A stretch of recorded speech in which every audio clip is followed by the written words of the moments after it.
And I am so happy to be here with you. I love my role at Convoy of Hope. I get to interact with churches. I get to share the news of all that God is doing through us. I have not loved every job that I've had. In fact, my first job in college, I worked on the groundskeeping crew of my university, which if you're picturing that I was on some riding lawnmower all day with an iced tea, you'd be wrong. 6:30 in the morning, I'd go to the warehouse. They would hand me a bucket and a pair of pinchers and then assign me a zone of the university. And all day long, I would pick up trash, litter, debris in my zone. And it was a frustrating job because you could never get it perfect.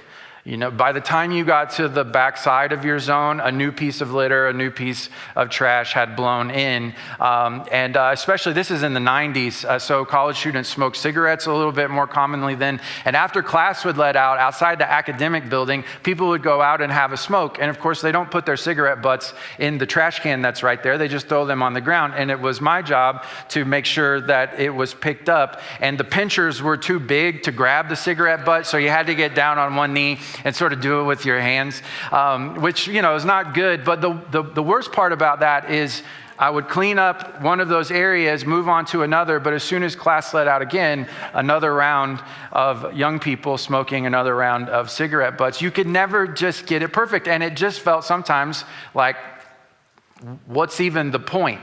Does this really matter? And that feeling is what I want to talk about today. Does the good that we do really matter in comparison to all the bad that's out there?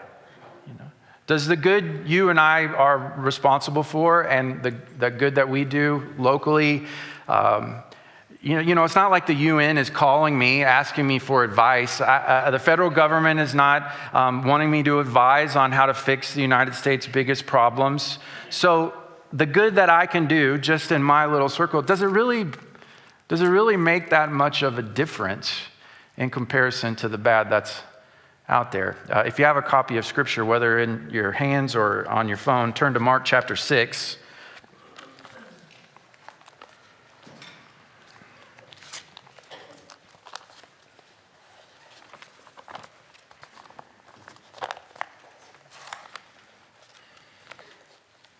A little backstory while you're turning there. Jesus has brought the 12 disciples together, and he sends them out to do the things that he had been doing. They had watched him preach about the kingdom of God, heal the sick, and cast out unclean spirits or demonic spirits. And so he pulls them together to say, now it's your turn. And he sends them out in groups of 2, going from town to town, village to village. An introvert's nightmare. They had to stay with strangers. At this point in Mark chapter 6, they've come back after that little journey, and they're very excited because it worked. They had watched Jesus do those 3 things, and then they stepped out and they were able to do them too. And so they come back together. Mark chapter 6, verse 30. The apostles gathered around Jesus and reported to him all that they had done and taught. He said to them, come away by yourselves to a remote place and rest for a while. For many people were coming and going, and they did not even have time to eat. So they went away in a boat by themselves to a remote place. But many saw them leaving and recognized them, and they ran on foot from all the towns and arrived ahead of them. When he went ashore, he saw a large crowd, and he had compassion on them because they were like sheep without a shepherd. Then he began to teach them many things. When it grew late, his disciples approached him and said, this place is deserted, and it is already late. Send them away so that they can go into the surrounding countryside and villages to buy themselves something to eat. You give them something to eat, he responded. They said to him, should we go and buy 200 denarii worth of bread and give them something to eat? He asked them, how many loaves do you have? Go and see. When they found out, they said 5 and 2 fish. Then he instructed them to have all the people sit down in groups on the green grass. So they sat down in groups of hundreds and 50s. He took the 5 loaves and the 2 fish, and looking up to heaven, he blessed and broke the loaves. He kept giving them to his disciples to set before the people. He also divided the 2 fish among them all. Everyone ate and was satisfied, they picked up 12 baskets full of pieces of bread and fish. Now those who had eaten the loaves were 5,000 men, plus all the women and children. You're talking about probably 8,000 people there that were fed. I want to draw your attention to a few things. First, the compassion of Jesus, it interrupts the schedule of the disciples. Did you notice that? Jesus has this idea, come away by yourselves to a remote place and rest a while. For many people were coming and going, and they did not even have time to eat. They had been on this missionary kind of journey out in groups of two. They come back. Jesus has a bazillion people around him, and they're just exhausted from ministry. And Jesus has the idea, let's get away. Let's have a little time. You need to relax. They were probably spiritually, emotionally, physically exhausted. And so they get in a boat and they're sailing away to a place to relax, but people could see where they were going and crowds beat them to the spot. So they get out of the boat and there's another crowd there. But Jesus had compassion on the crowds. Why? Because they were a sheep without a shepherd. I wonder if people get that sense from us as Jesus followers, that we have compassion on the crowds. I mean, if you sort of read social media and things, it doesn't seem like Christians have much compassion on crowds of people. And it makes sense because we sort of have a plan. I mean, we want to align our lives with Jesus. We preach the gospel of Jesus' kingdom so that people will align their lives with Jesus. And then like the big idea is that we just sort of all would align our lives with Jesus and everything would be great. Everything would be perfect. There wouldn't be any need in the world. Everyone would be generous. Everyone would be kind. Everyone would say, be godly and righteous. Sort of that's like the plan that most of us have in mind. But all the people out there and some of the people in here, including myself, we mess up the plan. And a lot of Christians react angrily, like Jesus could have. He could have gotten off that boat and been like, are you kidding me? I just need a little me time. I need a little space to relax. And you know the passive-aggressive disciples, they just got real silent, you know. They didn't say, Peter probably was like verbally processing his frustration, but you know, maybe Thomas is sort of pouting in a corner, right? But Jesus didn't respond like that. He didn't get mad at them that the crowds had interrupted the plan. He had compassion on them because he could see that they were sheep without a shepherd. And notice that Jesus' compassion is not very convenient to those disciples. And it rarely is. Jesus' compassion through you will almost never be convenient. That's sort of Convoy of Hope's origin story. Our founder, CEO, Hal Donaldson, was a pastor's kid in the 60s in Northern California. And one night his parents were on the way to a church business meeting and a drunk driver hit their car. His dad died pretty quick and his mom was badly, badly injured and in the hospital. So Hal remembers as a boy of 10, 11, 12, the police knocking on the door. The babysitter comes to the door, the family, the kids come to the door, and they get this news. It was not a huge community, so people in the church had sort of found out pretty quickly what happened. They were assembling in the front yard to sort of see how they might be able to help. They were obviously grieving themselves. They had just lost their pastor. Their pastor's wife was badly, badly injured in the hospital. And the police stood on the front porch that night and said, we can take the kids down to the station with us, but maybe there's a family here or somebody from the church who might be willing to take them in. And a young couple raised their hand and said they can come and stay with us. They had kids of their own, and you might be picturing they were going to bring Hal and his brothers and sisters back to, you know, some 4-bedroom, 2 living room, dining room, kitchen situation. But that family brought them back to a single wide trailer. And Hal and his brothers and sisters lived there for months. When his mom got out of the hospital, she also came and lived in that single wide trailer. But the compassion of Jesus through this family, not convenient at all to them, not on their family calendar, but they had compassion just as Jesus did.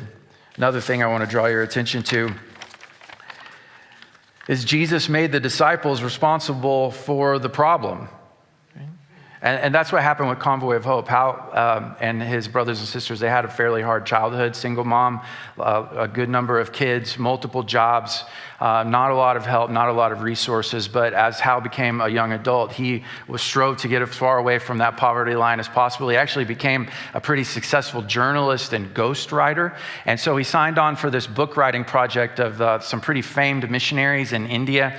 So as a part of the research process, he flies to India to get all the stories from these missionaries, from the people they worked with. They had arranged all these different interviews, people they had served, people they had partnered with, and one of those people was Mother Teresa. And this is at the height of her worldwide influence. And so he sits for a while and he's asking Mother Teresa all kinds of questions about her own ministry, about the ministry, and how she partnered with this missionary couple. He's thinking that this is just gold in the book that he's getting ready to write. Maybe even Mother Teresa might endorse it or something like that. And towards the end of the interview, she sort of stops it and she says, "Young man, can I ask you a question? What are you doing for the poor and the suffering?" And if you ever get to hear Hal tell his story, and I hope that you can hear it from him directly, he says, you should never lie, and you definitely shouldn't lie to Mother Teresa. So he was honest, and he said, I'm not really doing much of anything. She didn't preach a sermon to him. She didn't really make him feel guilty or condemned. She just simply said, everyone can do something. What did she do? She made him responsible for fixing the problem. And that's what Jesus does here.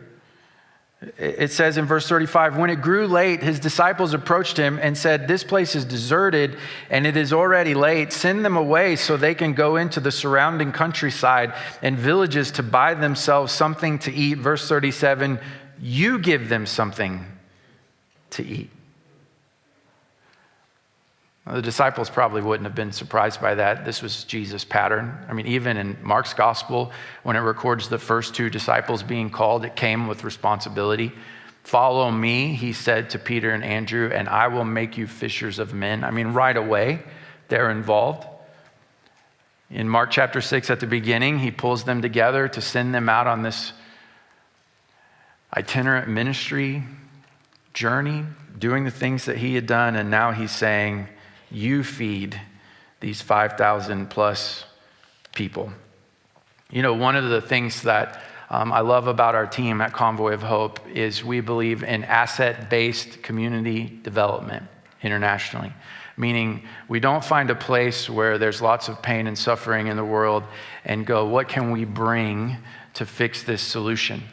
We start with what God has already placed there, the people that God has already placed there, people who have talents, gifts, the resources, the infrastructure. We start with the assets and not the liabilities.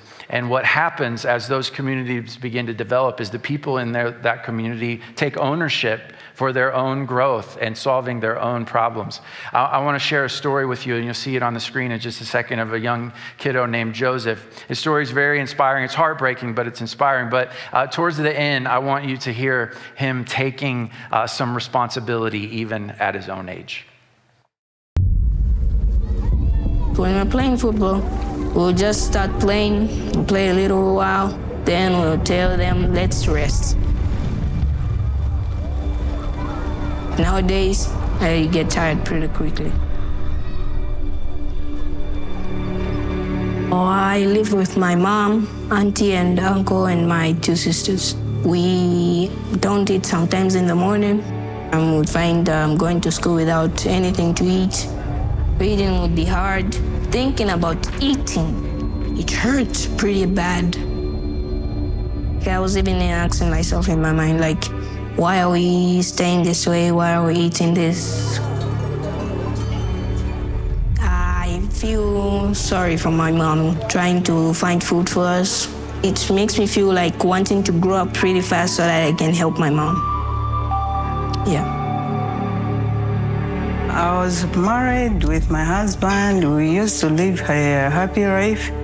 But after we had kids, he started misbehaving, beating me, beating the kids. My husband said that If you can't manage keeping these kids, just throw them or take them to orphanage.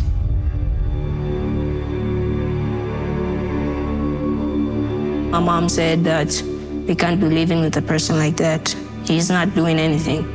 My mom would have to be the one who's struggling to find money for us to eat, to find shelter, clothes, school. Most of the times, if I think about it, just makes me feel something else in my mind. I'm pretty angry. All I know is that I'll concentrate on school, then when I grow up, I'll just be the opposite of him.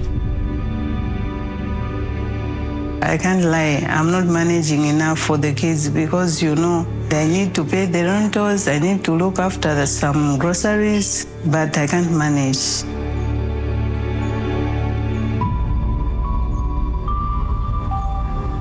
We found out that every time we come to school, we would get some food. We wouldn't even want to stop going to school because we know at school we are going to find food, we are going to eat, we are going to be healthy. The food is very delicious because I even thank the people who are cooking it. If it wasn't for their cooking or what we eat, I wouldn't be even healthier. Yeah, my studies have gotten better. I know if I do concentrate on school, I will help my mom. I need them to finish their education, have a better job, and have a good life. Yeah, it's giving me hope. I don't want my kids to pass through what I'm passing through, but I'm proud of them. I'm telling you, I'm proud of them. I want to be a businessman. Yeah, working in a company or that, and owning my own company. Building a house for my mom, helping everyone. Yeah, like you are helping us. I also pray to help others as well, following your footsteps.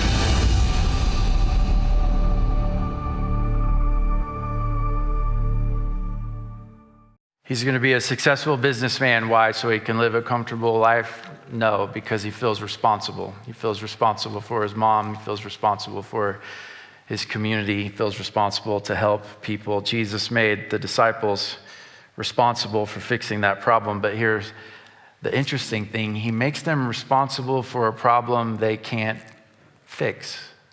Look at verse 35.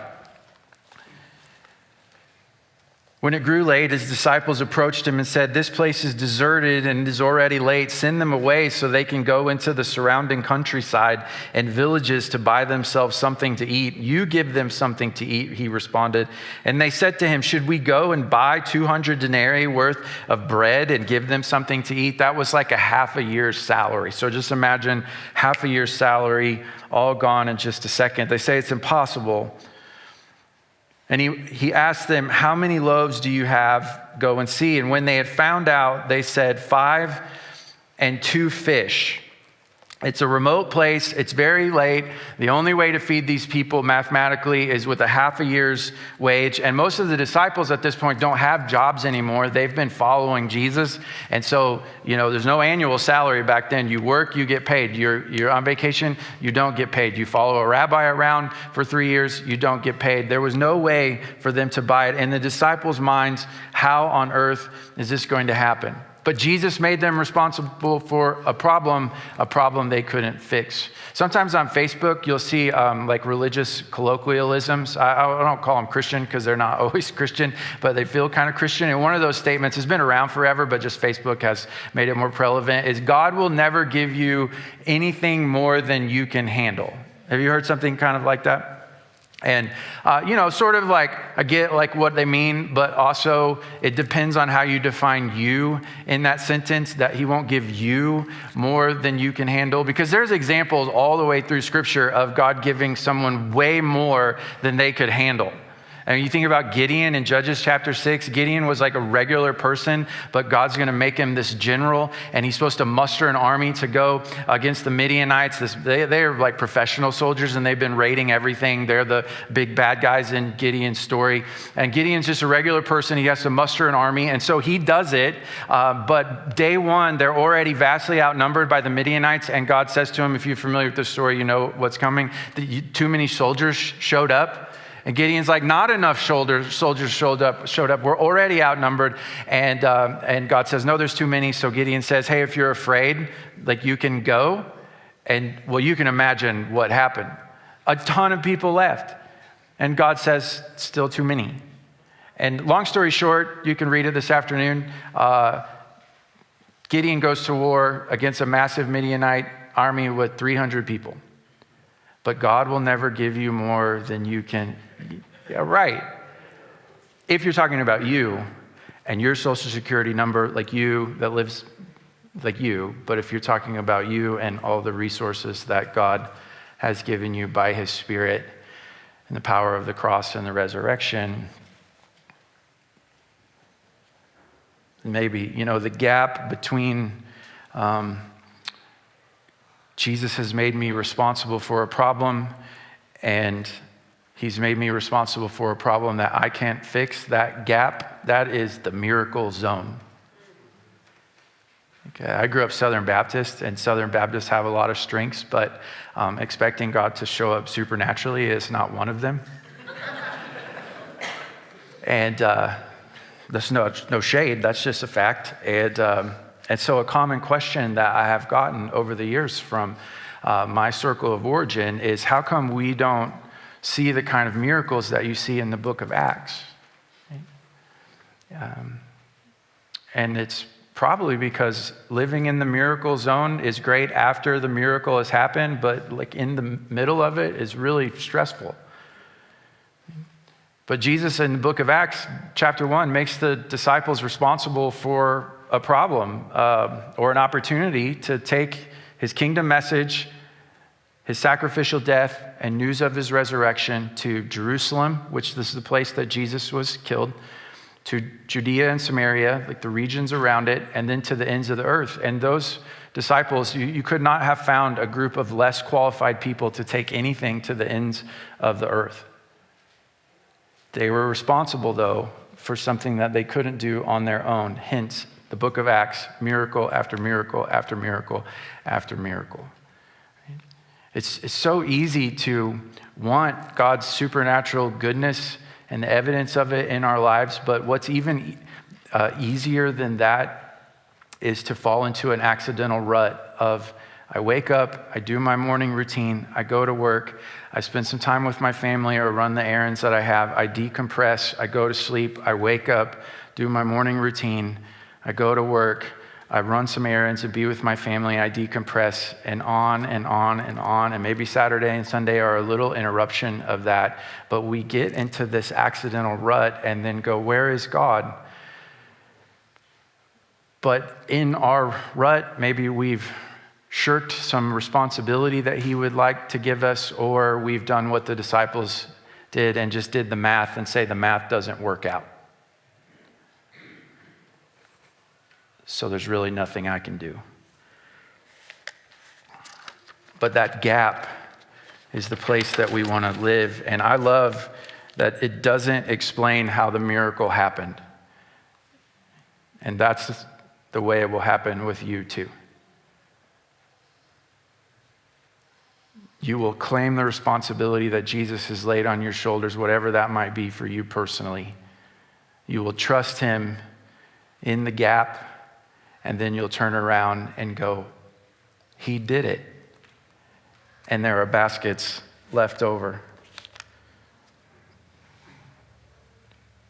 You'll never regret trusting Jesus to do a lot with the little that you have. In John's gospel, it records this story. This story is one of the only gospels, if not the only gospel, that is recorded in all four. And in John's gospel, it tells us that the fish and the loaves were a little guy's lunch. And Andrew, one of the disciples, brings it to Jesus. Now think that you're Andrew here. And yeah, Jesus said, go and see how many loaves and fish are out there. And what are you hoping for when you're surveying the crowd? Like that every other person brought one. And then we can like rip it in half and share. But all that Andrew can find is a young guy's lunch. Would you have had the courage to actually bring that? I don't think that I would have. I would have been like, just put that in your pocket, bro. How foolish do you think that he must have felt? In light of the massive problem, 8,000 plus people, he had the courage to just bring 5 pieces of bread, 5 loaves, and 2 fish. When Mother Teresa challenged Hal, our CEO and founder, everyone can do something, he came back home with a burden. He felt that responsibility that God, through her words, had laid on his shoulders. And so then you could imagine the story as he goes home and he incorporates a nonprofit called Convoy of Hope, and he brings a bunch of people together and they launch out into this international ministry. But that doesn't happen. He goes back to Northern California and he buys $300 worth of groceries because that's sort of like a faith opportunity for them that their bank account would allow. And he borrows a pickup truck. $300 today doesn't get you a lot of groceries, but this is in the 80s and it got you a little bit more. They put it in the back of the pickup truck, drove out into the fields and the farms there in California and offered it to the workers. And that was the seed that 30 years later became the Convoy of Hope that we're talking about. But it didn't start with something grand. It didn't start with this huge vision. Just 5 loaves and 2 fish. My favorite Christmas song, I'm not going to ask who's celebrating Christmas already because it's a very divisive question. But my favorite Christmas song is The Little Drummer Boy. Depending on the rendition, some of them can get a little obnoxious, but because the story of the little drummer boy is the Magi, the wise men, they've brought gold and frankincense and myrrh, and the little drummer boy is caught up in the moment, and he wants to offer something too, but all he has is his drum, which was probably a nightmare to Mary in the story. But I love that idea. I love that idea because I know you're like me and you do read the news and you do hear people's stories and you're moved by all of the crisis and the burdens that people are carrying. And you wish that God had made you the kind of person that could show up with gold. I know I do. But you're the person who showed up with a drum. And it's easy to wonder, does that even matter? And I think this story today says that it does. I mean, when you think about one day to feed the world, it's just all of us dividing our annual income by 365, and it's significant. But in comparison to the crisis that's happening right now, even with the hungry people in our country, what does my one day really matter? But I think this story says it's not really about what happens after. That's between Jesus and whoever. The part that matters is, will I trust him to do a lot through the little that I bring? My church, as we close, and I assume the worship folks are coming back up. My church back in Springfield, Missouri, that I'm a member of, we did One Day to Feed the World in August. And that was my first opportunity. I've talked about One Day before, but my church had never done it.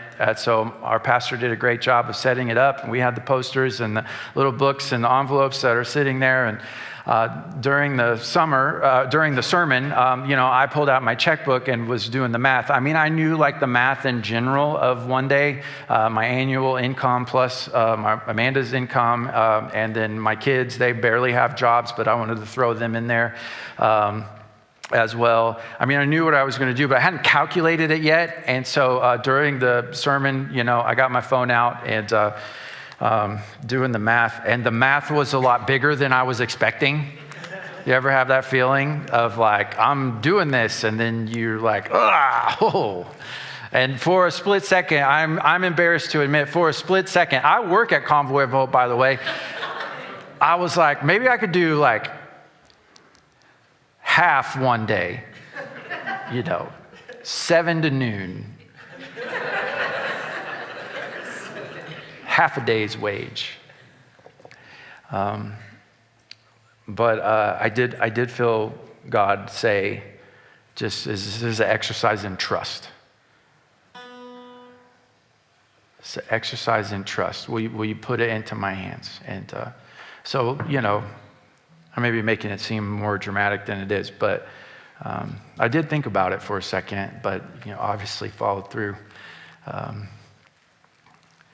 And I want to tell you what has happened after that. That was in August. And if you're hoping that I'm going to tell you that I'm wealthy now and I won the lottery, and that didn't happen.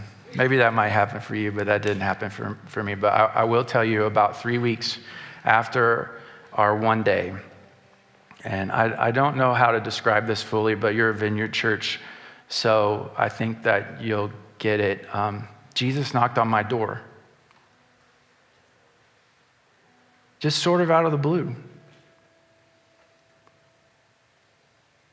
There's that passage in the beginning of Revelation where he says, behold, I stand at the door and knock. If anyone will open the door, I'll come in and eat with him. And listen, I would have told you he was already in my house. But it was like the light flipped on, and I realized maybe on accident, I had fallen into one of those ruts. Stepped outside of the miracle zone where God does his best work. And, there's a million evidences of his goodness, but when I tell my one day story, that's what I'll tell. Is that he turned my light on in a way that had been a long time, I think. And I pray he does something similar for you. You'll never regret putting your little in his hands, in which he can do a lot. Lord Jesus, we thank you for your word. We thank you for your scriptures. We thank you for all of the good things that you provide for us. And we are grateful. And we open ourselves to you totally and completely. Do for us what you did for those disciples. Show us your power and your glory and your compassion for people. Amen.